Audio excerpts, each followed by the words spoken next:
Hello मेरे प्यारे बच्चों, क्या हाल चाल। उम्मीद करता हूँ कि आप लोग स्वस्थ होंगे, मस्त होंगे और आप लोग की पढ़ाई भी ज़बरदस्त तरीके से चल रही होगी। फ्रेंड्स देखिए, मैं क्लास 12th बायोलॉजी के जो आपके 1 नंबर और 2 नंबर के क्वेश्चन पूछे जाते हैं उनको हम लोग क्या करेंगे, बहुत ही आसान तरीके से देखने वाले हैं। तो देखिए फ्रेंड्स, इस सीरीज में मैंने 50 क्वेश्चन को जो आपके बोर्ड के एग्जाम में पूछे जाते हैं, मोस्ट 50 क्वेश्चन ठीक लिए हैं। और फ्रेंड्स, मैं इस वीडियो को बनाते समय मैं लगभग इसको बनाने में, मैंने तैयार करने में लगभग 4 से 5 घंटे लगे। तो इसलिए मैंने इस वीडियो से आप लोग से लाइक का जो टारगेट रखा है, 1000 लाइक का टारगेट रखा है। फ्रेंड्स, उम्मीद करता हूँ कि 1000 लाइक की टारगेट को आप लोग अवश्य पूरा करेंगे। तो हम लोग चैप्टर वाइज क्या देखेंगे, मोस्ट इंपॉर्टेंट क्वेश्चन को देखने वाले हैं। तो जो आपका पहला चैप्टर है वो क्या है, जरा देखिए। तो पुष्पीय पादपों में लैंगिक जनन, इससे जो पहला क्वेश्चन आपके बोर्ड में पूछा जाता है, जो बहुत ही मोस्ट इंपोर्टेंट है। ठीक है, क्या पूछा गया क्वेश्चन, जरा देखिए। कह रहा है कि किन्हीं 2 आभासी फलों के नाम लिखिए। ठीक, किन्हीं 2 आभासी फलों के नाम। अब आपको पता रहना चाहिए कि आभासी फल क्या होता है। ठीक, तो आभासी फल क्या होता है। तो आभासी फल ऐसा फल होता है जिनका निर्माण पुष्पासन से होता है। जिनका निर्माण किससे होता है, पुष्पासन से होता है। ठीक है, और इसे मिथ्या फल भी कहते हैं। ठीक है, क्या कहते हैं, मिथ्या फल। तो हम लोग जान गए कि आभासी फल की अगर परिभाषा पूछेगा तो आप लोग क्या कर सकते हैं, लिख सकते हैं। अब जरा देखिए हमारा क्वेश्चन क्या दिया है कि किन्हीं 2 आभासी फलों के नाम लिखिए। तो 2 आभासी फल क्या है, पहला पहला जो आभासी फल आपका सेब है, दूसरा का क्या आपका स्ट्रॉबेरी है। क्या है, स्ट्रॉबेरी है। ठीक, तो आपका मोस्ट इंपॉर्टेंट है क्वेश्चन, इसको क्या करेंगे, अच्छे से देख लेंगे। चलिए तो अगला क्वेश्चन देखते हैं। अगला क्वेश्चन क्या है कि जली परागण करने वाले किन्हीं 2 पौधों के नाम लिखिए। तो जो आप लोग पता है, जल में जो परागण करते हैं पौधे, उनके 2 क्या करना है, नाम लिखना है। ठीक, तो जल में जो परागण करने वाले पौधे हैं उसमें जो पहला पौधा है वो आपका क्या है, हाइड्रीला है, और दूसरा का क्या है, इलगास है। कौन सी, इलगास। तो हाइड्रीला और इलगास क्या होते हैं, जल में परागण करते हैं। ठीक, जो बहुत ही मोस्ट इंपॉर्टेंट है, उसको अच्छे से देख लीजिएगा। चलिए अगला जो आपका क्वेश्चन है वेरी वेरी इंपॉर्टेंट है, देख लेते हैं। क्या है कि मासल फल क्या होता है। तो मासल फल क्या होता है उसको देखिए। देखिए मासल फल किसे कहते हैं, अपने आप में वेरी इंपॉर्टेंट और वेरी वेरी इंपॉर्टेंट क्वेश्चन है। इसको क्या कर सकते हैं, मिस नहीं कर सकते, अच्छे से देख लीजिए। तो क्या है कि जिन फलों में फल भित्ति सरस, सरस मतलब क्या होता है, मीठा। ठीक है, कैसा होता है, मीठा, और वह गुद्देदार होती है। मीठा वह गुद्देदार होती है, वे मासल फल कहलाते हैं। ठीक, सरस और कैसा होते हैं। ठीक, अब देखिए ये फल अस्फोटक होते हैं। अस्फोटक का मतलब क्या होता है कि जो इनके जो होते हैं ना, वो जो जल्दी से सड़ते नहीं हैं। ठीक, तथा बीज खराब नहीं होता है। ठीक है, जिनके कारण इनके बीज गुद्दा सड़ने के बाद भी खराब नहीं होते, जैसे कि आम। देखते हैं ना, आम देखते होंगे आप, आम जो होता है उसके गूदे जो होते हैं यदि सड़ जाते हैं तभी भी उसकी बीज क्या होती है, जल्द खराब नहीं होती है। ठीक है, तो ऐसे फल को हम लोग क्या कहते हैं, मासल फल।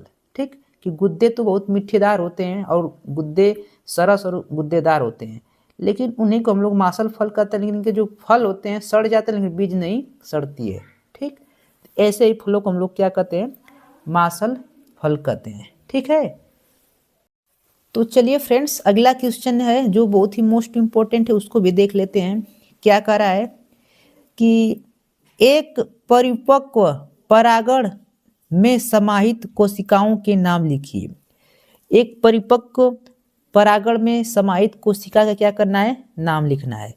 तो क्या होता है कि जनन कोशिका एवं वर्धी कोशिका जो होती है, एक परिपक्व, परिपक्व मतलब जो होता है, क्या मतलब होता है, परिपक्व मतलब जो एकदम तैयार हो। ठीक है, परिपक्व हो, जैसे निषेचन के लिए कोई व्यक्ति क्या हो, एकदम परिपक्व, एकदम तैयार हो। ठीक है, एकदम अपने आप में कंप्लीट हो, ठीक है, तो उसे हम लोग क्या कहते हैं, परिपक्व कहते हैं। तो उसमें कौन कौन से आता है, जनन कोशिका आती है, जैसे निषेचन के लिए जनन क्या रहना चाहिए, परिपक्व रहना चाहिए, वर्धी कोशिका। ठीक, अब अगला देखिए, अगला आपका मोस्ट इंपोर्टेंट क्वेश्चन है, 2022 में पूछा गया है अपने आप में। क्या करा है कि पुष्प में दल पुंज का क्या कार्य है। जो पुष्प होता है उस पुष्प में जो दल पुंज होता है उसका क्या कार्य होता है। दल पुंज मतलब जो फूल होता है ना, फूल जो खिला होता है, ठीक, जैसे गुलाब होता है तो गुलाबी कलर की पत्तियां उसमें फूल निकला होता है, उसी को हम लोग दल पुंज कहते हैं। देखो दल पुंज क्या होता है, यह रंग बिरंगा होना आकर्षण का क्या है, केंद्र है। देखिए फूल एक ऐसा चीज होता है जो किसी को भी क्या कर लेता है, मोहित कर लेता है, तो उसका काम ही होता है रंग बिरंगा। ठीक, क्यों रंग बिरंगा होता है, रंग बिरंगा इसलिए होता है कि उस पे जो कीट हों, कीटों को अपनी ओर आकर्षित करे। कीट को आकर्षित करेगा तभी निषेचन की प्रक्रिया होगी ना, तो कीटों को ही नहीं आकर्षित करता है, व्यक्तियों को, सभी लोग को क्या कर सकता है, वो आकर्षित करता है। ठीक है, तो सबसे पहला काम उसका काम क्या होता है, कीटों को आकर्षित करना। आकर्षित करेगा तो कीट आकर उस पर क्या करेंगे, बैठेंगे, बैठेंगे तो उस पर क्या होंगे, परागकण जो होंगे चिपक जाएंगे, और उस पर चिपके हुए परागकण दूसरे फूल पे जब वो कीट बैठेगा तो उस पर क्या हो जाएगी, निषेचन की क्रिया क्या हो जाएगी, पूर्ण हो जाएगी। इसीलिए क्या होते हैं, इसी को हम लोग कहते हैं दलपुंज, जो बार बार आपका निकला होता है। ठीक, उसका काम यही होता है, कीटों को अपनी ओर आकर्षित करना। ठीक, अब अगला क्वेश्चन देख लेते हैं। अगला क्वेश्चन आपका क्या है कि कीट द्वारा परागित पौधों के नाम लिखिए। कीट द्वारा जो परागित पौधा है उसे क्या नाम लिखना है, तो मदार। मदार जो होता है कीट द्वारा क्या आपका परागित पौधा है। ठीक, अगला क्वेश्चन देखिए। अगला क्वेश्चन अपने आप में बहुत ही मोस्ट इंपोर्टेंट क्वेश्चन है। क्या करा है कि अनिषेक फलन क्या है, अनिषेक फलन। अनि देखो, अनि मतलब क्या, अनिषेक मतलब बिना निषेचन के, अनि इसी नाम में ही क्या आपका छिपा हुआ है। तो बिना निषेचन के जो फल बनता है उसे कौन से फल है। ठीक, तो देखिए जब बिना निषेचन के अंडाशय से फल का निर्माण होता है। ठीक, जब बिना निषेचन, ठीक है, समझ में आ रहा है कि जब बिना निषेचन के, बिना निषेचन मतलब बिना निषेचन नहीं होना चाहिए उसमें। ठीक, तो बिना निषेचन के अगर अंडाशय का निर्माण हो जाता है तो इस प्रक्रिया को अनिषेक फलन कहते हैं। जैसे अंगूर और केला, अंगूर और केले के फल में जो फूल होता है उसमें निषेचन नहीं होता है। ठीक, तो जिन फलों का निर्माण बिना निषेचन के होता है उसे क्या कहते हैं हम लोग, अनिषेक फलन कहते हैं। ठीक है, तो ये अपने आप में क्या है, बहुत ही मोस्ट इंपोर्टेंट टॉपिक है। अगला क्वेश्चन देखिए, टेपिटम कहाँ स्थित होता है, इसका क्या कार्य है। ठीक, तो टेपिटम परागकोश की भीतरी परत होती है। जो परागकोश होता है आप लोग जानते हैं ना, जो टेपिटम होता है वो परागकोश की क्या होती है, भीतरी परत होती है। यह विकासशील परागकण को पोषण प्रदान करता है। जो विकासशील मतलब जान रहे हैं ना, एगो विकसित होता है, एगो विकासशील। तो विकसित मतलब वो अपने आप में पूरा क्या हो चुका है, विकास कर चुका है, मतलब वो परिपक्व हो चुका है। अब विकासशील मतलब परिपक्व हो रहा है। ठीक है, तो जो विकासशील परागकण होते हैं उनको क्या करता है, पोषण प्रदान करता है। परागकण जानते हैं ना, पुष्प, जो पुष्प के नर भाग पे और मादा भाग पे जो लगे होते हैं कण, उसी को हम लोग क्या कहते हैं, परागकण कहते हैं। ठीक, तो चलिए फ्रेंड्स अगला क्वेश्चन देखते हैं। तो चलिए फ्रेंड्स अगला जो मोस्ट इंपोर्टेंट क्वेश्चन उसको हम लोग क्या करते हैं, देख लेते हैं। जो आपका मानव जनन चैप्टर जो है उससे चैप्टर नंबर 2 से है। ठीक है, क्या करा है कि लीडिंग कोशिका का क्या कार्य है। जो आपकी लीडिंग कोशिका होती है उससे आपसे पूछा जाता है कि लीडिंग कोशिका क्या होती है, जो आपके बोर्ड में हर साल पूछा जाता है। तो लीडिंग कोशिका क्या होती है, एक विशेष प्रकार का क्या होता है, हार्मोन्स का क्या करती है, स्राव करती है। ठीक है, तो लीडिंग कोशिका अगर पूछी जाएगी परिभाषा तो क्या लिखेंगे कि लीडिंग कोशिका एक विशेष प्रकार का क्या करती है, हार्मोन्स का स्राव करती है। तो देखिए जरा कि लीडिंग कोशिकाएं टेस्टोस्टेरोन एवं एस्ट्रोजन हार्मोन्स का क्या करती है, स्राव करती है। ठीक है, इन दो हार्मोन्स का क्या करती है, स्राव करती है। अगला देखिए, अगला क्वेश्चन क्या है कि यदि शुक्राणु के एक्रोसोम भाग को काटकर निकाल दिया जाए तो क्या होगा। ठीक, अब जरा देखिए, इसको हम समझा देते हैं। देखिए, शुक्राणु की जो संरचना होती है ऐसे होती है, कैसे होती है, ऐसे चम्मच के आकार की होती है। कैसे, चम्मच के आकार की। ये आपकी शुक्राणु की क्या हो गई, संरचना हो गई। ठीक, ऐसे चम्मच के आकार की होती है। अब यदि ये आपका जो भाग होता है, यही भाग आपका क्या कहलाता है, एक्रोसोम कहलाता है। क्या कहलाता है, एक्रोसोम। इसी भाग को हम लोग क्या कहते हैं, एक्रो और सोम। ठीक, एक्रोसोम। अब यदि एक्रोसोम को काटते हैं, इसमें एक विशेष प्रकार के एंजाइम का क्या होता है, स्राव होता है। ठीक, यदि यहाँ पर क्या है, अंडाणु है। ठीक है, क्या है, मादा का जो अंडाणु होता है, तो यदि एक्रोसोम को काट देंगे ना, तो ये अंडाणु में क्या होगा, ये प्रवेश नहीं कर पाएगा। कौन, यही क्या होता है, इसमें विशेष प्रकार का क्या होता है, एंजाइम का स्राव होता है, जो क्या करता है, अंडाणु की कोशिकाओं को गलाकर इसमें क्या कर जाता है, प्रवेश कर जाता है, और निषेचन की प्रक्रिया क्या हो जाती है, पूर्ण हो जाती है। जब इसी को हम लोग काट कर क्या कर देंगे, निकाल देंगे, तो निषेचन की प्रक्रिया क्या हो जाएगी, खत्म हो जाएगी। क्या हो जाएगी, खत्म हो जाएगी। तो इसका आंसर क्या लिखेंगे कि निषेचन की प्रक्रिया नहीं होगी। ठीक, तो यदि शुक्राणु के एक्रोसोम भाग को काट कर निकाल दिया जाए तो क्या होगा, निषेचन की प्रक्रिया नहीं होगी। ठीक, चलिए, मोस्ट इंपोर्टेंट क्वेश्चन था। अगला मोस्ट इंपोर्टेंट क्वेश्चन हम लोग क्या करते हैं, देखते हैं। क्या करा है कि आवर्त चक्र क्या है। ठीक, आवर्त चक्र क्या है, तो अपने आप में बहुत ही मोस्ट इंपोर्टेंट क्वेश्चन है। ये आपके बोर्ड में लॉन्ग में भी पूछा जाता है, लेकिन यहाँ पर हम लोग को सिर्फ 1 नंबर या 2 नंबर में ही देखना है। ठीक, तो देखिए, मादाओं में अंडाणु निर्माण की प्रक्रिया 28 दिन के चक्र में होती है। जो मादा होती हैं उनमें जो होता है अंडाणु का निर्माण की जो प्रक्रिया होती है, क्या होती है, 28 दिन के चक्र में होती है। मतलब 28 दिन में क्या होता है, एक बार अंडाणु का क्या होता है, निर्माण होता है। ठीक है, जिसे हम लोग क्या कहते हैं, मासिक चक्र या आर्तव चक्र या क्या कहते हैं, मेंस्ट्रुएशन साइकिल कहते हैं। ठीक, तो ये प्रक्रिया कितनी होती है, 28 दिन की होती है, जिसे मासिक चक्र, आर्तव चक्र या महामारी भी के नाम से जाना जाता है। ठीक, तो ये अपने आप में क्या है, मोस्ट इंपोर्टेंट क्वेश्चन है। इसको क्या कीजिए, अच्छे से देख लीजिए। ठीक, अगला देखते हैं, अगला मोस्ट इंपोर्टेंट क्वेश्चन। देखिए फ्रेंड्स, क्या कर रहा है क्वेश्चन, कह रहा है कि आवर्त चक्र को प्रेरित या नियमित करने वाले 2 हार्मोन्स का नाम लिखिए। आवर्त चक्र को प्रेरित, मतलब आवर्त चक्र अभी देखे हैं आपको कितने दिन का होता है, 28 दिन का होता है। उसको प्रेरित और नियमित बोले तो प्रेरित या नियमित करने वाले 2 हार्मोन्स का नाम।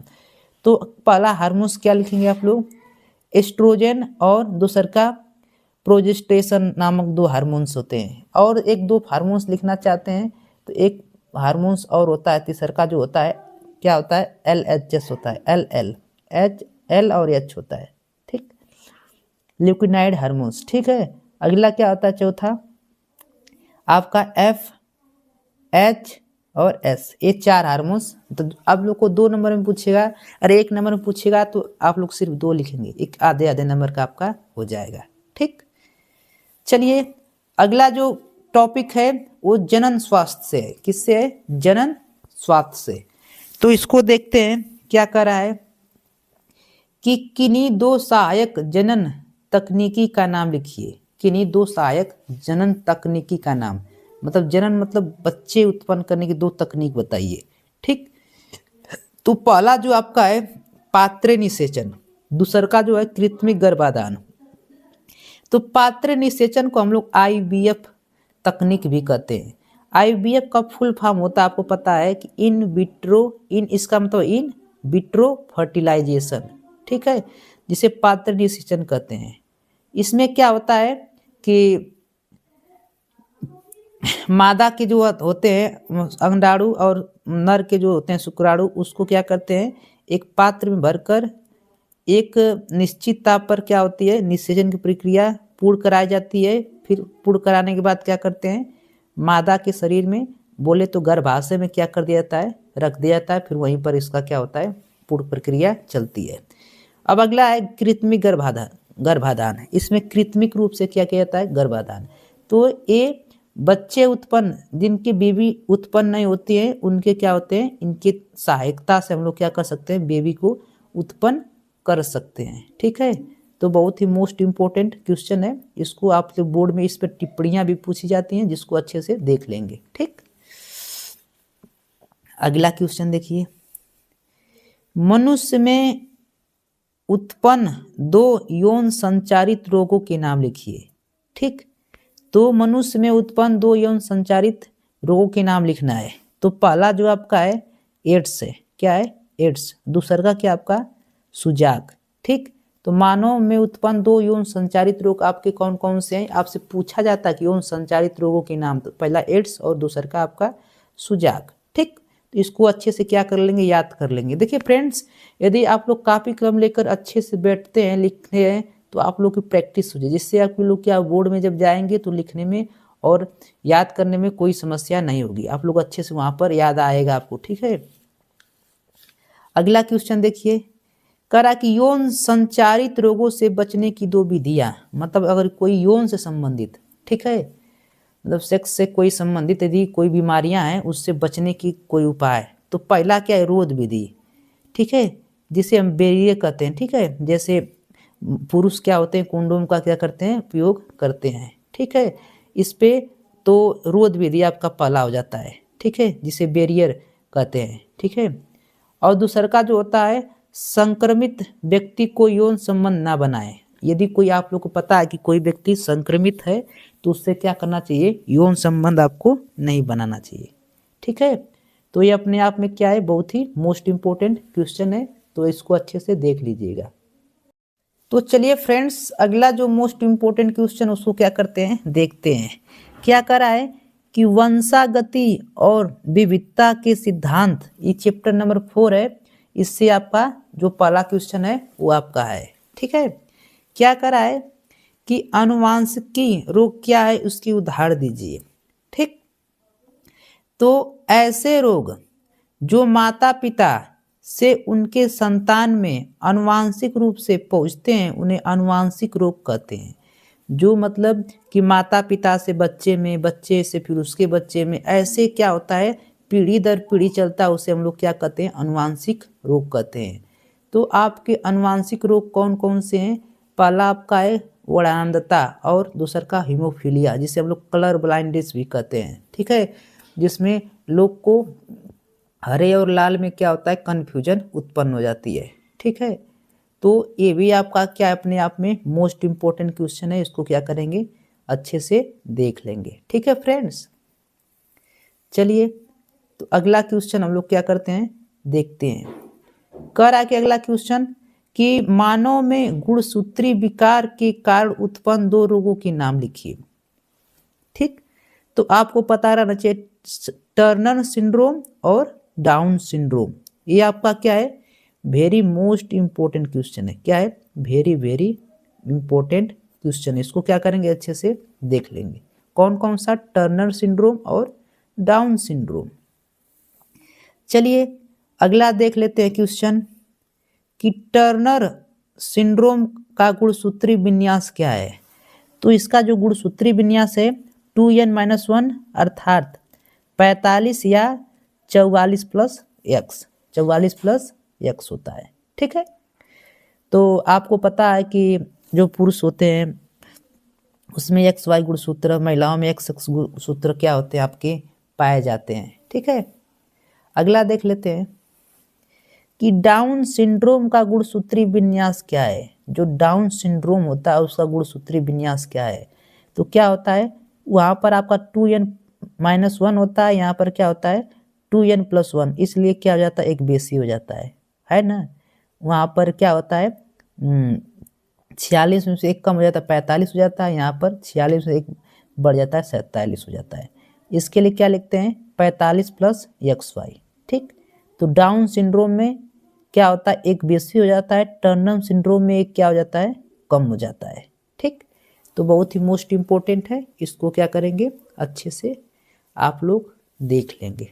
ठीक है, तो अगला क्वेश्चन देखिए, अगला क्वेश्चन क्या है कि बोल रहा है कि मेंडल ने अपने प्रयोग के लिए कितने लक्षणों का चुनाव किया, किन्हीं 2 लक्षणों के नाम लिखिए।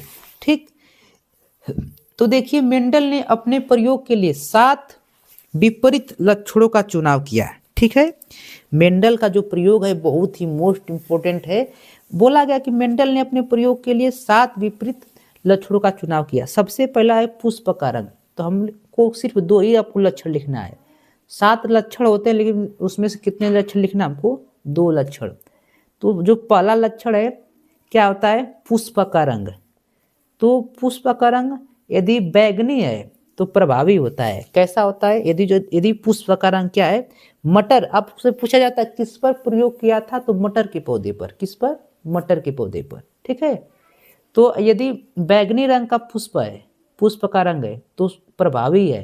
ठीक, मतलब प्रभावी और अप्रभावी का मतलब क्या होता है, प्रभावी मतलब जो अपने गुण को दिखाता है, अप्रभावी मतलब जो अपने गुण को छिपा लेता है। ठीक, यदि पुष्प का रंग सफेद है तो कैसा होगा, अप्रभावी होगा, अप्रभावी। ठीक, और दूसर का जो आपका लक्षण है बीज का रंग, यदि बीज का रंग हरा है तो क्या है, आपका प्रभावी है। यदि बीज का रंग कैसा है, हरा है तो प्रभावी है, यदि पीला है तो अप्रभावी है। तो सिर्फ आपको कितना लिखना था, यही 2 लिखना था, इसमें से 2। ठीक, चलिए अगला क्वेश्चन देख लेते हैं। अगला क्वेश्चन अपने आप में मोस्ट इंपोर्टेंट ये भी है कि मनुष्य में गुणसूत्रों की संख्या कितनी होती है। तो मनुष्य में जो गुणसूत्रों की संख्या होती है, ये ऑप्शन में पूछा जाता है, साथ में 1 नंबर में भी आपको लिखने के लिए आता है। तो 44 प्लस डबल एक्स, या 44 प्लस एक्स वाई, या 46।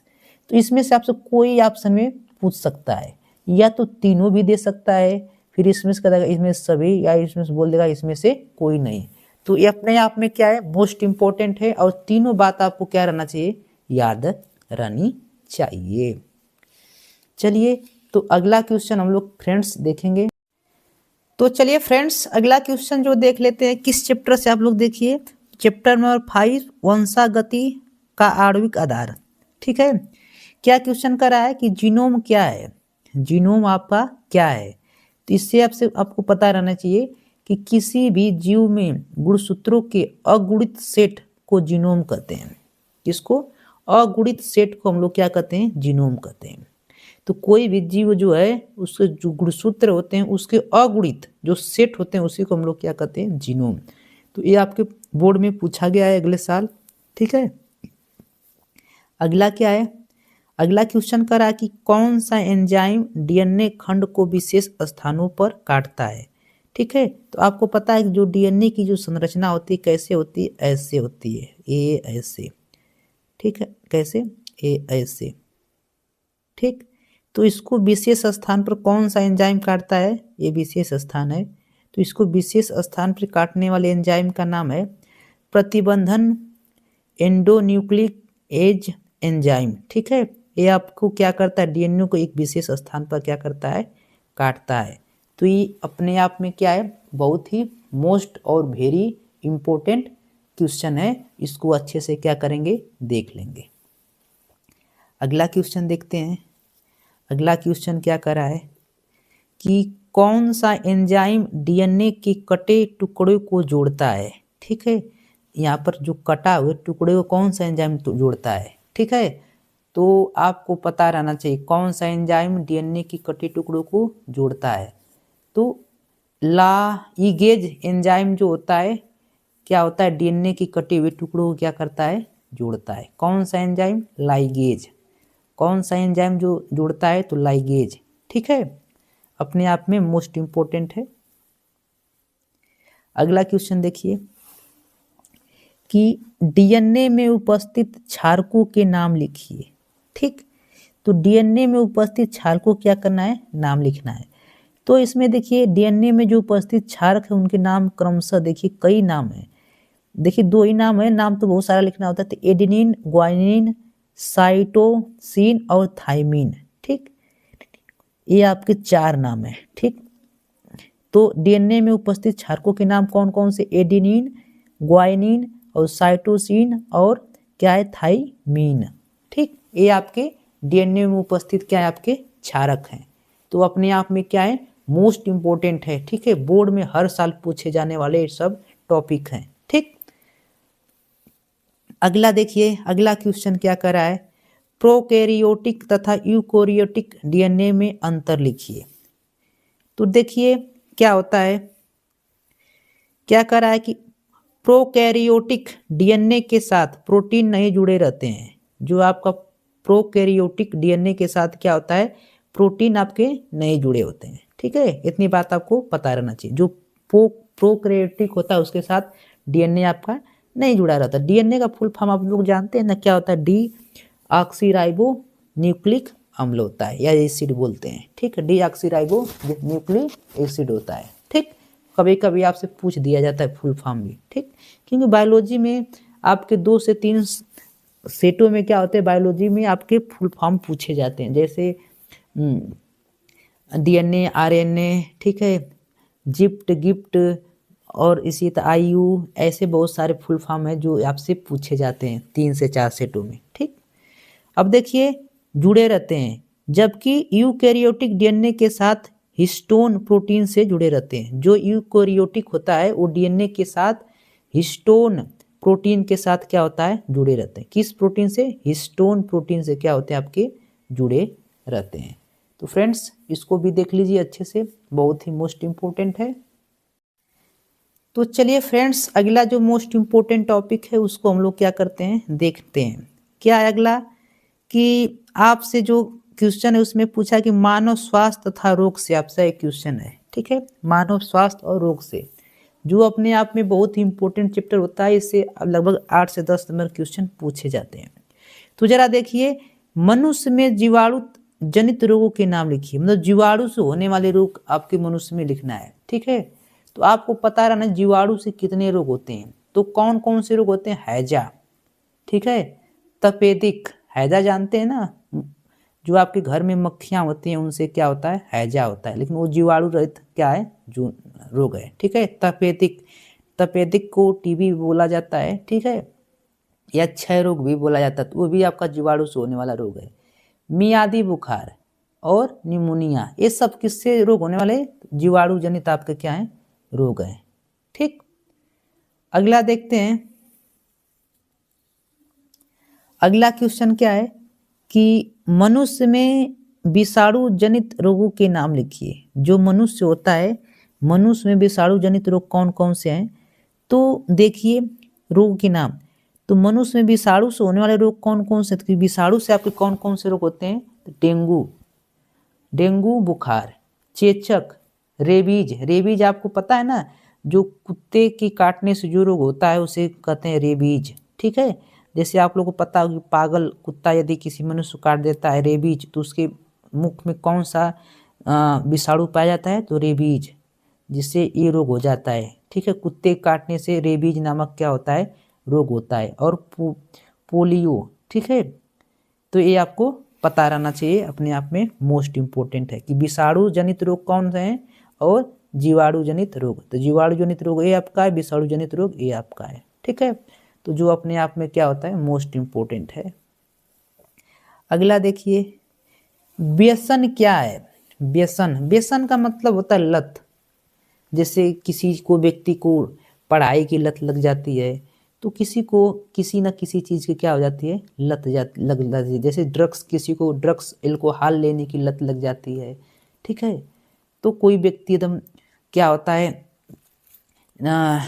डिप्रेशन में आता, तो क्या होता है, अपने उसको डिप्रेशन को दूर करने के लिए लत पकड़ लेता है। ठीक है, तो देखिए, तो लत क्या होती है कि जब कोई व्यक्ति ड्रग्स, एल्कोहल आदि का सेवन करता है, किसका? ड्रग्स, एल्कोहल का सेवन करता है, और बार बार सेवन के कारण इसका आदी बन जाता है। मतलब वो बिना इसको लेने बिना नहीं रह पाता। देखते हैं आप लोग, शराबी जो होते हैं, शराबी यदि शराब पीते हैं तो उसको पर डे उसको बिना एक दिन लिए उसको रह नहीं पाएंगे, ठीक है, क्योंकि उसको उसकी लत लग जाती है, ठीक है।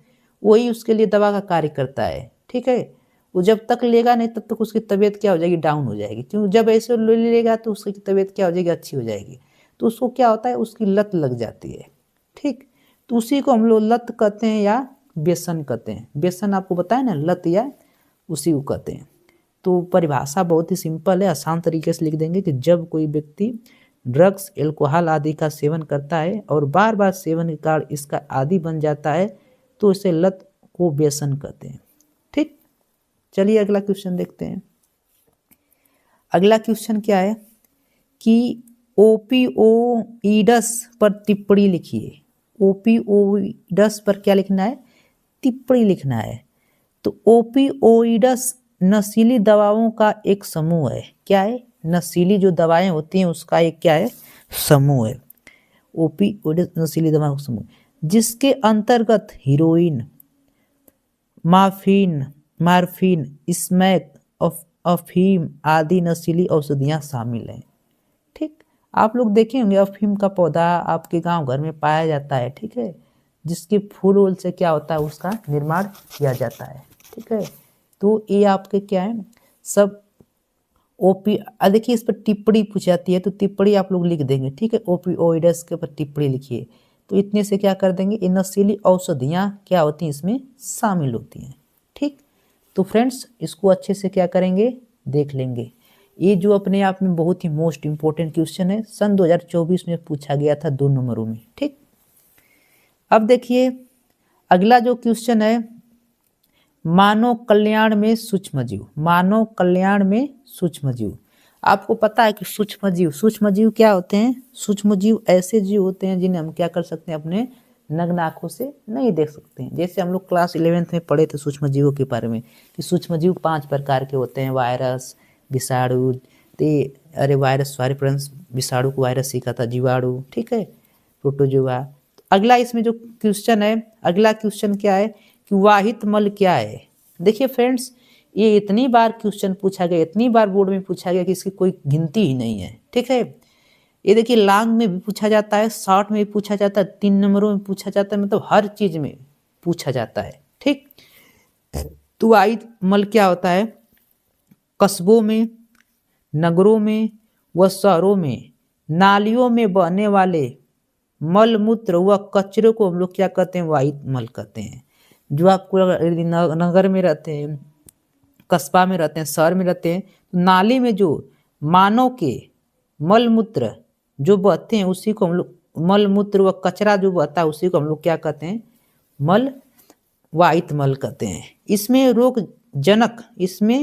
रोगजनक सूक्ष्म जीव रहते हैं। जो इसमें होते हैं क्या होते हैं, रोगजनक, मतलब जो रोग को उत्पन्न करने वाले क्या होते हैं, इसमें सूक्ष्म जीव रहते हैं।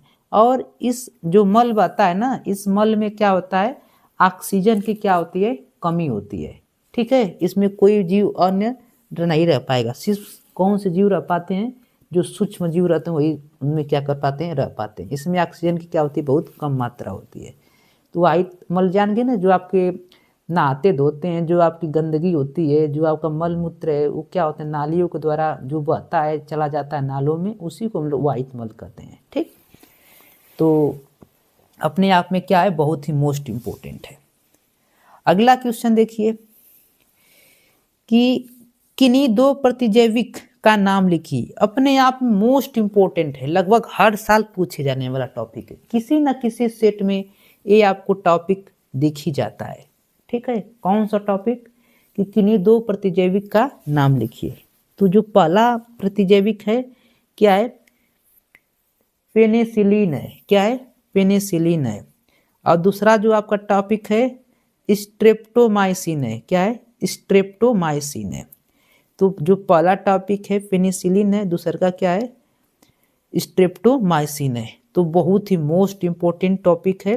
अब देखिए तो इस पे आपको अच्छे से पूछा जाता है, इनमें टिप्पणियाँ। ये देखो पेनिसिलिन जो होता है बहुत ही इम्पोर्टेंट है, ठीक है। जो इसको हम लोग क्या कहते हैं, प्रतिजैविक को एंटीबायोटिक भी कहते हैं। जो सबसे पहले एंटीबायोटिक की जो खोज की थी अमेरिकी वैज्ञानिक थे, ठीक है, चैन और पेनिसिलिन और एक और वैज्ञानिक थे, इन्होंने मिलकर प्रतिजैविक इसकी खोज की थी। तो अमेरिका में जब द्वितीय विश्व युद्ध हुआ था आपका 39 में 1900, तो उस समय क्या हुआ था, इन प्रतिजैविकों की खोज हुई थी। उसमें जो घायल सैनिक थे उसके इलाज में इसका उपयोग किया गया था। तो उनके लिए उन वैज्ञानिकों को अवार्ड भी दिया गया था सन 1945 में। तो अपने आप में क्या होती हैं, दो प्रतिजैविक दवाएं बहुत ही मोस्ट इम्पोर्टेंट हैं। इसको क्या करेंगे, अच्छे से देख लेंगे, पेनिसिलिन और स्ट्रेप्टोमाइसिन। ठीक, इन नाम आपको याद रहना चाहिए। ठीक, तो अगला क्वेश्चन देखिए जरा, क्या करा है कि जैव उर्वरक क्या है। तो जैव उर्वरक क्या है, तो जैव उर्वरक एक प्रकार के जीव होते हैं। क्या होते हैं, जैव उर्वरक एक प्रकार के क्या होते हैं, जीव होते हैं, जो मिट्टी की पोषक गुणवत्ता या उर्वरकता क्षमता को क्या करते हैं, बढ़ाते हैं। ठीक, जो मिट्टी की पोषक गुणवत्ता, मतलब मिट्टी की पोषक मतलब क्या होता है, आप लोग पता है ना, पोषक मतलब जो वृद्धि करने के लिए। तो मिट्टी की पोषक गुणवत्ता को बढ़ाते हैं और क्षमता को क्या करते हैं, बढ़ाते हैं, जिससे कि फसल क्या होती है, अच्छी उत्पन्न होती है। ठीक है, तो ये आपकी परिभाषा है जो बहुत ही मोस्ट इम्पोर्टेंट है। ठीक, तो कैसे लिखेंगे कि जैव उर्वरक एक प्रकार के जीव होते हैं जो मिट्टी की पोषक गुणवत्ता या उर्वरक क्षमता को क्या करते हैं, बढ़ाते हैं। ठीक है, तो चलिए फ्रेंड्स, अगला क्वेश्चन को क्या करते हैं, बहुत ही आसान तरीके से समझने की कोशिश करते हैं। क्वेश्चन क्या है कि बायोगैस क्या है, बायोगैस क्या है। तो ये आपसे पूछा गया, बहुत ही मोस्ट इम्पोर्टेंट टॉपिक है। तो बायोगैस गैसों का एक क्या है, मिश्रण है। क्या है, गैसों का एक मिश्रण है, जिसमें मुख्य रूप से मेथेन होती है। ठीक है, मेथेन को हम लोग दलदली गैस भी कहते हैं, साथ में मार्स गैस भी कहते हैं। ठीक है, तो बायोगैस जो होता है, बायोगैस में मुख्य रूप से कौन सी गैस पाई जाती है, मीथेन गैस पाई जाती है। ठीक है, यह मुख्यतः मवेशियों के मूल मूत्र से बनती है। जो मवेशी होते हैं उनके क्या होती है, मूल मूत्र से क्या होती है, ये आपकी बनती हैं। इसे गोबर गैस भी कहते हैं। इसे सामान्य भाषा में लोग क्या कहते हैं, गोबर गैस भी कहते हैं। तो आप लोग से गोबर गैस भी पूछा जा सकता है कि गोबर गैस क्या होता है या बायोगैस क्या होता है। तो कोई भी आप लोग से ये पूछा जा सकता है, और पूछा जा सकता है कि जो आपका बायोगैस होती है उसमें मुख्य रूप से कौन सी गैस सम्मिलित होती है।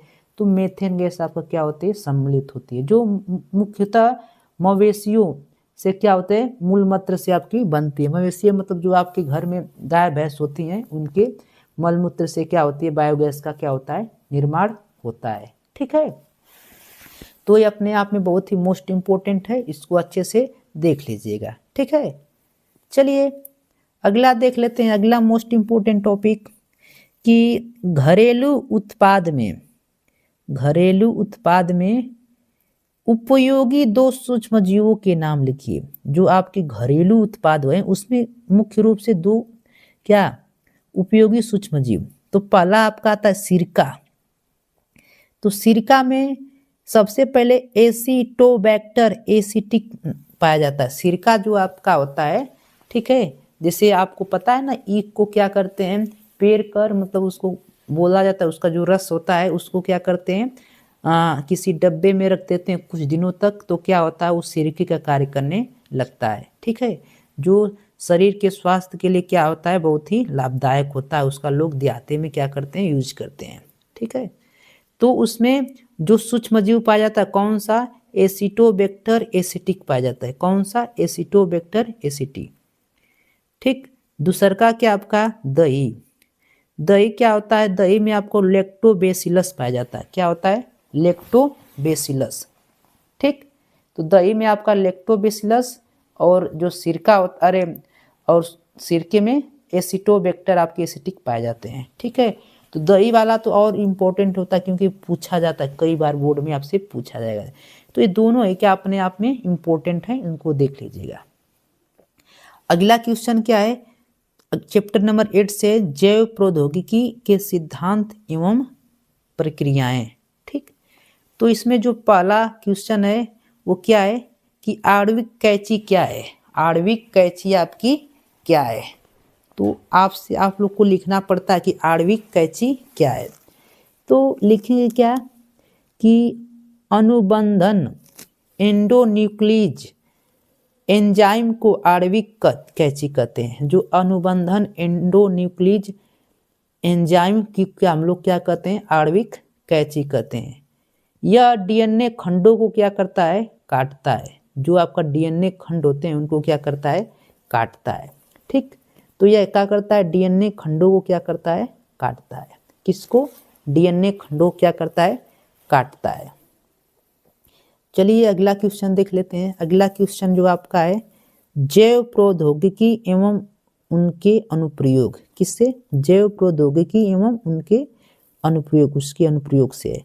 तो देखिए पहला जो क्वेश्चन आपका क्या है कि परजीवी जंतु क्या है। परजीवी जो आपके जंतु हैं वो आपके क्या हैं। तो ऐसे जीव जिनके डीएनए में फेरबदल करके एक अतिरिक्त जीन प्रवेश कराया जाता है। ठीक, ऐसे जीव जिनके डीएनए में हम लोग क्या कर देते हैं, फेरबदल करके।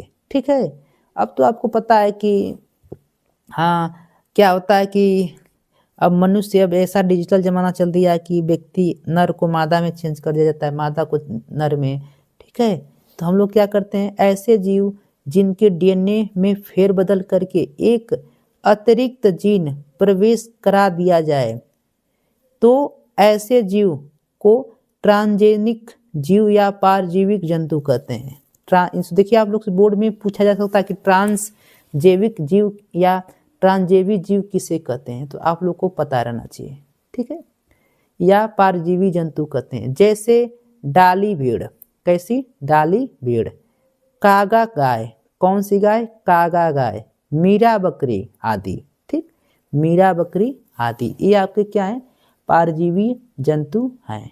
ठीक, तो आपको पता रहना चाहिए कि परजीवी जंतु कौन से हैं।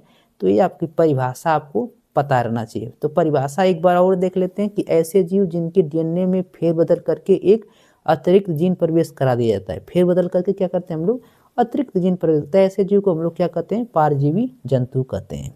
ठीक, चलिए तो अगला क्वेश्चन देख लेते हैं। अगला क्वेश्चन अपने आप में वेरी वेरी इंपॉर्टेंट क्वेश्चन है, जिसको आप लोग क्या कर सकते हैं, मिस नहीं कर सकते हैं। ठीक, अगला क्वेश्चन क्या करा है कि बायोपायरेसी किसे कहते हैं, बायोपायरेसी किसे कहते हैं।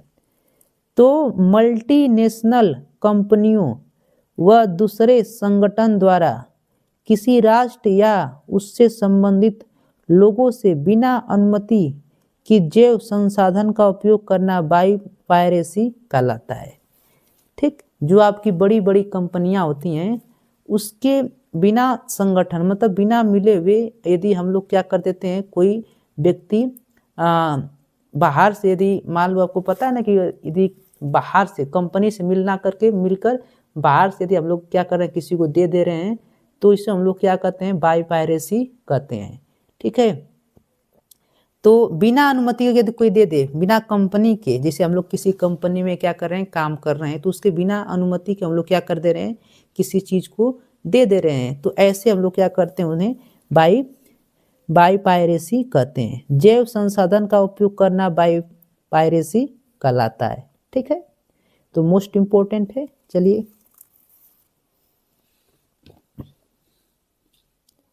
अगला क्वेश्चन क्या करते हैं, देखते हैं। क्या करा है कि जीन चिकित्सा क्या है, जीन चिकित्सा क्या है। ठीक, तो जीन चिकित्सा क्या है, इसको हम लोग क्या करते हैं, देखते हैं।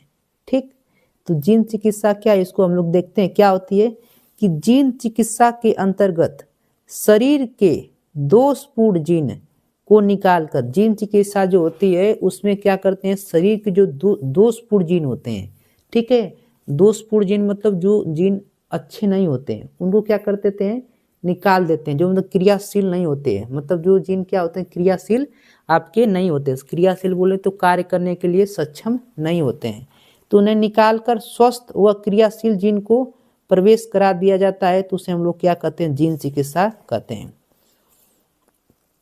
तो आपके अंदर यदि कोई जीन क्या कर रहा है, आपके शरीर के अंदर जीन क्या है, दोषपूर्ण जीन है, तो उसे हम लोग क्या कर देते हैं, निकाल देते हैं। निकाल कर स्वस्थ और क्रियाशील जीन क्या कर देते हैं, उसमें प्रवेश करा देते हैं। तो इसी को हम लोग क्या बोलते हैं, जीन चिकित्सा बोलते हैं। तो जीन चिकित्सा की परिभाषा आप लोग को याद रहेगी ना, कि जीन चिकित्सा वे चिकित्सा होती है जिसकी अंतर्गत, अपनी भाषा में भी लिख सकते हैं कि जिसके अंतर्गत जो आपके स्वस्थ जीन नहीं होते उनको निकाल कर स्वस्थ जीन उसमें क्या कर दिया जाए, प्रवेश करा दिया जाए। तो उसे हम लोग क्या कहते हैं, जीन चिकित्सा कहते हैं। तो अपने से भी क्या कर सकते हैं, थोड़ा बहुत बनाकर लिख सकते हैं, उसमें कोई डाउट नहीं रहने वाला है। ठीक है फ्रेंड्स, तो आप लोग, उम्मीद करता हूँ कि आप लोग को ये टॉपिक अच्छे से समझ में आया होगा। तो चलिए अगला टॉपिक जो है उसको देखते हैं। तो चलिए अगला जो मोस्ट इम्पोर्टेंट टॉपिक है उसको हम लोग क्या करते हैं, देखते हैं। क्या कर रहा है क्वेश्चन, कि किन्हीं दो बायो ऊष्मी प्राणी का नाम लिखिए। ठीक है, तो किन्हीं दो बायो ऊष्मी प्राणी आपसे पूछ दिया जाए तो आप लोग क्या करेंगे, बताएंगे। ठीक है, तो बायो ऊष्मी प्रणाली कौन कौन से हैं। पहला जो आता है छिपकली, क्या आता है, छिपकली। ठीक, और दूसरा का जो आपका है मेढक। ये दो ऐसे प्राणी हैं जिन्हें बायो ऊष्मी प्राणी के नाम से जाना जाता है, जो अपने आप में क्या है, मोस्ट इम्पोर्टेंट टॉपिक है। अगला क्वेश्चन देखते हैं। अगला क्वेश्चन क्या कह रहा है, जरा देखिए, कि अगर समुद्री मछली को अलवण जल जीवशाला में रख दिया जाए तो वह जीवित रह पाएगी, क्यों और क्यों नहीं। ठीक, यदि क्या करा, क्वेश्चन एक बार और ध्यान से पढ़ लीजिए। क्वेश्चन में उत्तर आपका क्या है, छिपा हुआ है, कि अगर समुद्री मछली को अलवण जल जीवशाला में रख दिया जाए तो वह जीवित रह पाएगी, क्यों और क्यों नहीं। ठीक, तो परिभाषा क्या लिखेंगे, कि जीवित नहीं रह पाएगी क्योंकि पराशरण प्रक्रिया द्वारा उसका रक्त दबाव तथा रक्त आयतन बढ़ जाएगा और वह मर जाएगी। ठीक है, क्या हो जाएगा, पराशरण क्रिया द्वारा उसका रक्त दबाव मतलब ब्लड प्रेशर क्या हो जाएगा, हाई हो जाएगा, और रक्त आयतन क्या हो जाएगा, उसका आयतन जो रक्त का हो जाएगा वो बढ़ जाएगा। ठीक, रक्त क्या हो जाएगा, मोटा हो जाएगा, जिसके कारण क्या हो जाएगी, वो मर जाएगी। ठीक है, क्या हो जाएगी, मर जाएगी। तो ये अपने आप में क्या है, बहुत ही इम्पोर्टेंट टॉपिक है। ठीक है, कि वो क्या हो जाएगी, उसका रक्त दबाव और रक्त आयतन क्या हो जाएगा, बढ़ जाएगा और मर जाएगी। ठीक, तो इसको अच्छे से क्या करेंगे, बोर्ड में लिख कर आएंगे, बहुत ही मोस्ट इम्पोर्टेंट है, हर साल पूछे जाने वाला टॉपिक है। अगला देखिए, कि मरुद्भिद पौधों में कांटे किसका रूपांतरण है। जो आपके मरुद्भिद, जो मरुस्थल बोले तो मरुस्थल के पौधों में कांटे का रूपांतरण है, तो किसका रूपांतरण है। ठीक है, तो आपको पता है कि मरुस्थल में जो पौधे पाए जाते हैं उसमें क्या होते हैं, कांटे उपस्थित होते हैं, कांटेदार क्या होते हैं, पौधे उपस्थित होते हैं। तो सबको पता है कि पत्तियों का, किसमें पत्ते जाते हैं, पत्तियों का, जिसमें पत्तियों में क्या होता है, नागफनी। जो आपको पता है सबसे ज़्यादा कहाँ पाया जाता है, मरुस्थलीय क्षेत्रों में क्या होती है, नागफली आपको देखने को मिलती है। आपको इधर भी मिल जाएगी लेकिन इधर थोड़ा बहुत मिलता है। सबसे ज़्यादा कहाँ, जो मरुस्थल जहाँ होता है वहाँ पर सबसे अधिक मात्रा में नागफनी का पौधा मिलता है। ठीक, अगला देखिए, अगला क्वेश्चन क्या कर रहा है, कि उत्पादक और अपघटन में अंतर लिखिए। जो उत्पादन मतलब जो उत्पादन करता है, अपघटन मतलब जो क्या करता है, खाता है। ठीक है, लेता है। तो उत्पादन के अंतर्गत हरे पेड़ पौधे आते हैं, जबकि अपघटन में सूक्ष्म जीव आते हैं। अपघटन में कौन आते हैं, सूक्ष्म जीव। तो परिभाषा कैसे लिखेंगे, कि उत्पादक के अंतर्गत हरे पेड़ पौधे आते हैं, जबकि अपघटन में सूक्ष्म जीव आते हैं। अपघटन जो होता है उसमें कौन से जीव आते हैं, सूक्ष्म जीव आते हैं। ठीक है, अगला क्वेश्चन देखते हैं, चैप्टर नंबर 11 से है, क्या है, जैव विविधता एवं संरक्षण। क्या है, जैव विविधता एवं संरक्षण से है। ठीक, तो अगला क्वेश्चन क्या है, जरा देखिए, मोस्ट इम्पोर्टेंट क्वेश्चन है, कि जैव विविधता क्या है, इसके संरक्षण की दो विधियां लिखिए। तो जैव विविधता क्या है, इसके संरक्षण क्या करना है, दो विधियां आपको लिखना है। तो वन्य जीवों एवं अन्य प्राणियों में पाई जाने वाली विभिन्नताओं को ही जैव विविधता कहते हैं। ठीक, तो वन्य जीवों एवं अन्य प्राणियों में पाई जाने वाली विभिन्नताओं को ही हम लोग क्या कहते हैं, जैव विविधता कहते हैं। जो इसमें सबसे पहले है स्वास्थ्य संरक्षण और बहिस्थानीय संरक्षण, ये आपके दो हैं। ठीक, तो पता चल गया ना कि वन्य जीवों एवं अन्य प्राणियों में पाई जाने वाली विभिन्नताओं को हम लोग क्या कहते हैं, जैव विविधता कहते हैं। जो इसमें सबसे पहली विविधता है वो क्या है, स्वस्थानीय संरक्षण, दूसरा क्या है, बहिस्थानीय संरक्षण। ठीक, तो दोनों अपने आप में क्या है, मोस्ट इंपॉर्टेंट टॉपिक हैं, उसको क्या करेंगे, अच्छे से देख लेंगे। तो परिभाषा आपको याद रहना चाहिए कि जैव विविधता क्या होती है। तो जैव विविधता की परिभाषा याद हो गई ना, वन्य जीवों एवं अन्य प्राणियों में पाए जाने वाली विभिन्नताओं को ही हम लोग क्या कहते हैं। तो वन्य जीव, जो वन में जीव पाए जाते हैं, और अन्य प्राणियों में पाए जाने वाले, ठीक है, जो विभिन्नता पाई जाती है उन्हें हम लोग क्या कहते हैं, जीव। जैसे कुछ जीव क्या होते हैं, वन में पाए जाते हैं, कुछ जीव क्या होते हैं, बाहर पाए जाते हैं, तो उसमें क्या होती है, भिन्नता होती है ना, उन्हीं भिन्नता को हम लोग क्या कहते हैं, जैव विविधता कहते हैं। इसके दो क्या है, संरक्षण है, पहला स्वस्थानीय और बहिस्थानीय, स्वस्थानीय और बहिस्थानीय। ठीक, अगला क्या है, अगला मोस्ट इंपोर्टेंट टॉपिक है, आपसे पूछा जाता है कि तत्व स्थल या हॉट स्पॉट क्या है, हॉट स्पॉट क्या है। ठीक, तो हॉट स्पॉट क्या होता है या तत्व स्थल क्या होता है, उसके बारे में देखने वाले हैं। वह भौगोलिक क्षेत्र, क्या, वह भौगोलिक क्षेत्र जहाँ की जैव विविधता संकट में होती है, क्या होती है, जैव विविधता किस में होती है, संकट में होती है, उसे तप्त स्थल कहते हैं। क्या कहते हैं, उसे तप्त स्थल कहते हैं। तो वह भौगोलिक क्षेत्र जहाँ की जैव विविधता संकट में होती है, उसे क्या कहते हैं, तप्त स्थल कहते हैं। ठीक, तो आपको पता रहना चाहिए। तो वह भौगोलिक क्षेत्र जहाँ की जैव विविधता किस में होती है, संकट में होती है, उसे हम लोग क्या कहते हैं, तप्त स्थल कहते हैं, जो अपने आप में बहुत ही मोस्ट इम्पोर्टेंट है।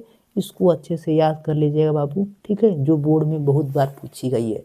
ठीक है, तो चलिए फ्रेंड्स, अगला क्वेश्चन को भी देख लेते हैं। अगला क्वेश्चन क्या कर रहा है कि पवित्र उपवन क्या है, पवित्र उपवन क्या है। तो देखिए, पवित्र उपवन आपको पता रहना चाहिए। जैसे देखिए कि ऐसे उपवन जो पूजा स्थलों के चारों ओर होता है, उपवन मतलब बाग बगीचा होता है। ठीक है, क्या होता है, बाग बगीचा। जैसे आप लोग देखते हैं ना, जहाँ पवित्र स्थान होता है वहाँ पर अच्छे अच्छे क्या होते हैं, फूल और अच्छे अच्छे पौधे क्या होते हैं, धराए जाते हैं, मतलब बोले तो लगाए जाते हैं। ठीक है, तो ऐसे उपवन जो पूजा स्थलों के चारों ओर होता है उसे पवित्र उपवन कहते हैं। ठीक, ऐसे उपवन राज्य या केंद्र सरकार द्वारा स्थापित किए जाते हैं। जो ऐसे उपवन होते हैं उन्हें क्या कहता है, राज्य या केंद्र द्वारा स्थापित किया जाता है।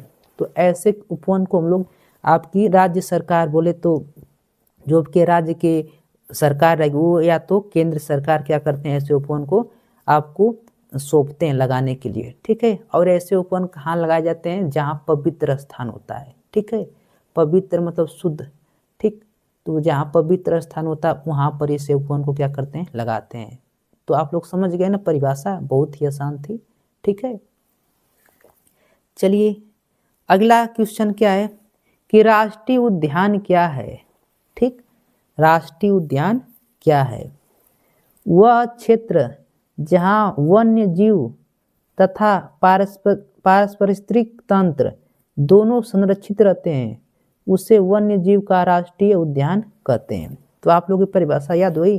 परिभाषा क्या होती है, वह क्षेत्र जहाँ वन्य जीव, बोले तो वन्य के जीव, ठीक, तथा पारिस्थितिकी तंत्र, ठीक, दोनों संरक्षित रहते हैं। दोनों क्या आते हैं, सुरक्षित रहते हैं। संरक्षित मतलब सुरक्षित रहते हैं, उन्हें हम लोग क्या बोलते हैं, वन्य जीव राष्ट्रीय उद्यान बोलते हैं। ठीक है, पता है कि आप लोग को, जैसे जिम कॉर्बेट राष्ट्रीय उद्यान, तो ये आपके क्या है, राष्ट्रीय उद्यान है, जहाँ पर आपके मोस्ट इम्पोर्टेंट जीव क्या होते हैं, आपके रहते हैं। जैसे जो विलुप्त के कगार पर हैं, जैसे शेर, बाघ, ये होते हैं, ये सब जीव को क्या किया जाता है, उसके उद्यानों में रखा जाता है।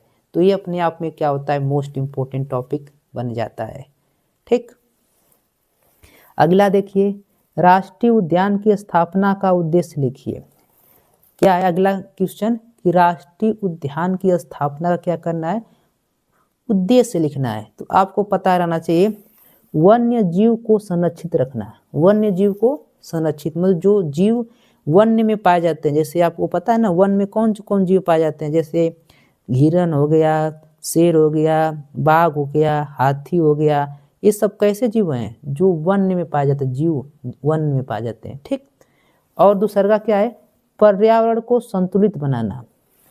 पर्यावरण क्या होगा, अगर वन रहेगा तो पर्यावरण भी हमारा क्या रहेगा, संतुलित अच्छा रहेगा। ठीक है, प्रदूषण क्या होगा, कम होगा। तो वन के साथ साथ उसमें वन के साथ साथ जीव भी उसमें रह जाएंगे और साथ में जंगल रहेगा तो उसमें पर्यावरण भी हमारा क्या रहेगा, सुरक्षित रहेगा। पेड़ पौधा रहेगा तो उससे हमारा पर्यावरण भी क्या रहेगा, अच्छा बना रहेगा। ठीक। अगला देखिए क्या कर रहा है कि भारत में स्थित 2 प्रमुख हॉट स्पॉट का नाम लिखिए। भारत में स्थित 2 प्रमुख हॉट स्पॉट का क्या करना है, नाम लिखना है। तो कौन कौन से 2 प्रमुख हॉट स्पॉट हैं, तो पहला जो आपका है इंडो बर्मा, कौन सा है, इंडो बर्मा। दूसरा जो आपका है पश्चिमी घाट, कौन सा है, पश्चिमी घाट। तो पहला आपका जो हो जाता है इंडो बर्मा, दूसरा का जो हो जाता है पश्चिमी घाट। तो भारत में स्थित 2 प्रमुख हॉटस्पॉट कौन से हैं, इंडो बर्मा है और पश्चिमी घाट है। तो ये अपने आप में क्या है, मोस्ट इम्पोर्टेंट टॉपिक है, इसको आप फ्रेंड्स देख लीजिएगा। ठीक। चलिए तो अगला क्वेश्चन देखते हैं। अगला क्वेश्चन क्या कर रहा है कि भारत के प्रथम राष्ट्रीय उद्यान का नाम लिखिए। जो भारत का प्रथम राष्ट्रीय उद्यान है उसका क्या करना है, नाम लिखना है।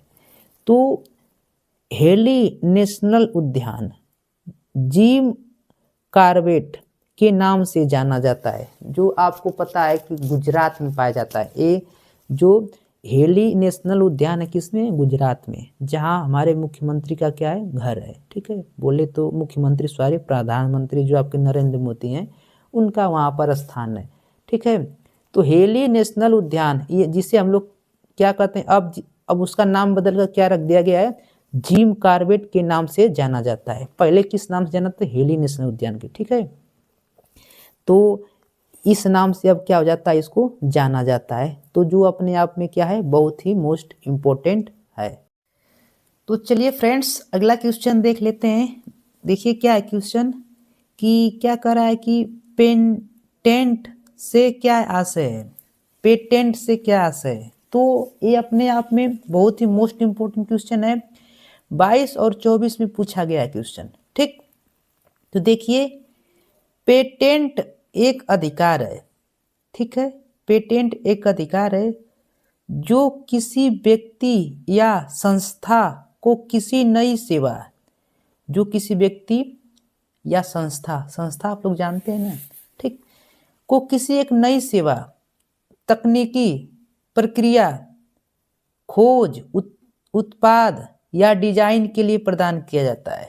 ठीक, किसके लिए, तो नई सेवा, तकनीकी प्रक्रिया, खोज, उत्पाद या डिजाइन के लिए क्या किया जाता है, प्रदान किया जाता है। कौन सा, पेटेंट अधिकार। ठीक, तो किसी व्यक्ति या संरक्षण को किसी नई सेवा, तकनीकी और इसके लिए क्या प्रदान किया जाता है, बहुत ही मोस्ट इंपॉर्टेंट है, इसको अच्छे से देख लीजिएगा। अगला क्वेश्चन देखिए 52 कि कृत्रिम पारितंत्र के 2 उदाहरण बताइए। कृत्रिम पारितंत्र के 2 उदाहरण क्या है। ठीक, तो आपका क्या है, इक्वेरियम मछली, पहला क्या है, बहुत ही मोस्ट इंपोर्टेंट क्वेश्चन है, क्या है कि इक्वेरियम मछली। ठीक, कौन सी मछली, इक्वेरियम मछली। दूसरा का जो आपका है कृषि भूमि पारितंत्र, क्या है, कृषि भूमि पारितंत्र। तो ये आपके 2 कृत्रिम पारितंत्र के क्या उदाहरण हैं, एक्वेरियम मछली और कृषि पारितंत्र। ठीक, अगला क्वेश्चन देखते हैं क्या है कि अवशेषी अंग से आप क्या समझते हैं। अवशेषी अंग से आप क्या समझते हैं, मनुष्य में पाए जाने वाले एक अवशेषी अंग का नाम लिखिए।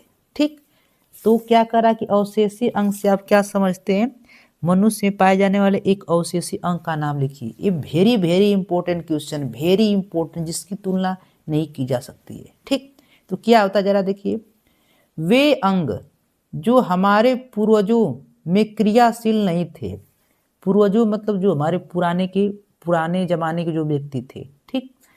तो वे अंग जो हमारे पूर्वजों में क्रियाशील नहीं थे, किंतु उनका उपयोग न होने के कारण वे धीरे धीरे लुप्त हो गए। किंतु उनका उपयोग ना करते हैं तो क्या होगा, धीरे धीरे लुप्त हो जाएगा, ठीक, लुप्त हो गए और केवल अवशेष के रूप में पाए जाते हैं। केवल किस रूप में पाए जाते हैं, अवशेष के रूप में पाए जाते हैं। उन्हें क्या कहते हैं, अवशेषी अंग कहते हैं, ठीक। तो परिभाषा याद रहनी चाहिए कि वे अंग जो हमारे पूर्वजों में क्रियाशील नहीं थे, उनका उपयोग न होने का वे धीरे धीरे क्या हो गए, लुप्त हो गए और केवल उनके अवशेष के रूप में अवशेषी अंग पाए जाते हैं। जैसे उदाहरण में कृमि रूप परिशेषिका, कौन सा, कृमि रूप परिशेषिका। चलिए अगला क्वेश्चन देख लेते हैं। क्या करा है कि प्रोटीन संश्लेषण के प्रारंभन हेतु प्रारंभक प्रकूट है। तो क्या है, AUG। कौन, AUG। आपके बोर्ड में ये ऑप्शन में पूछा गया तथा 1 नंबर में भी पूछा गया है। क्या है, AUG का AUG। अब अगला क्वेश्चन देखिए, वंशागति की इकाई है। वंशागति की इकाई है, तो वंशागति की कौन सी इकाई है, तो आपको पता रहना चाहिए जीन, जो अपने आप में मोस्ट इंपॉर्टेंट है। क्या है, मोस्ट इंपॉर्टेंट है, ठीक। तो ये आपका 50 क्वेश्चन था। अगला क्वेश्चन देखिए क्या करा है। अगला क्वेश्चन, आनुवांशिकी जीव विज्ञान की वह शाखा जिसके अंतर्गत अध्ययन किया जाता है उसे क्या कहते हैं, आनुवांशिकता एवं विभिन्नता का। किसे, आनुवांशिकता एवं विभिन्नता का, किसके, तो आप लोग ये बहुत ही इंपॉर्टेंट है, इसको क्या करेंगे, देख लेंगे, आनुवंशिकता एवं विभिन्नता का, ठीक। अगला क्वेश्चन देखिए कि जन्मजात उपापचयी त्रुटि है। जन्मजात उपापचयी त्रुटि है, तो कौन है, फिनाइल कोटोनूरिया। कोटोनूरिया कौन है, फिनाइल कोटोनूरिया। तो आपको जन्मजात उपापचयी त्रुटि कौन है, फिनाइल कोटोनूरिया। अगला देखिए कि मेंडल ने अपने प्रयोग में कितने विपर्यात लक्षण लिए थे, तो कितने लिए थे, 7। आपको पता है ना, मेंडल ने अपना प्रयोग किस पर किया था, मटर के पौधे पर, ठीक है। और मेंडल के नियम भी पूछे जाते हैं। मेंडल के 3 नियम है जो आपके बोर्ड में हर साल किसी न किसी सेट में छपते ही हैं, ठीक। अगला क्वेश्चन देखिए कि मधुर के नर ड्रोन पुष्प मधुप में क्रोमोसोम की संख्या है। कितनी क्रोमोसोम की संख्या आपको पता रहना चाहिए, कितनी है क्रोमोसोम की संख्या, तो 16 होती है। कितनी, 16, ठीक। चलिए अगला क्वेश्चन देख लीजिए, गाय की उत्तम संकर नस्ल है। गाय की जो उत्तम संकर नस्ल कौन सी पाई जाती है, तो आपको पता रहना चाहिए, साहीवाल। कौन सी, साहीवाल, ठीक है फ्रेंड्स। तो फ्रेंड्स उम्मीद करता हूँ कि ये वीडियो बहुत ही आपके लिए हेल्पफुल रही होगी। देखिए फ्रेंड्स, मैंने इस जो आपके टॉपिक बनाया इसमें मैंने उन क्वेश्चनों को उठाया हो जो आपके बोर्ड के एग्जाम में 1 नंबर में, शायद 2 नंबर में और ऑप्शन में पूछे जाते हैं। यदि इसे अच्छे से तैयार कर लेते हैं तो आपके 20 से 25 नंबर पूरी तरह से क्लियर हो जाएंगे और इससे बाहर एक भी टॉपिक आपके जाने वाला नहीं है, ठीक है।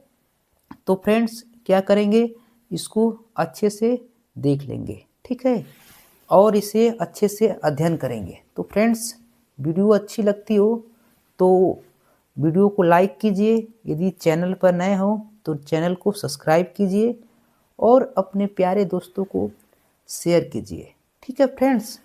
Love you, take care friends, ठीक है। तो अच्छे से पढ़ाई मन से कीजिए। और आपसे एक और बात बताते हैं कि ये तो आपके शॉर्ट वीडियो के क्वेश्चन थे, इसके बाद में आपके लघु उत्तरी प्रश्न, दीर्घ उत्तरी प्रश्न, सारे का कंसेप्ट वाइज आपको वीडियो प्रोवाइड करूंगा, जिससे कि आप लोग के पूरे बोर्ड में नंबर आ चुके हैं, ठीक है फ्रेंड्स। तो love you, take care friends.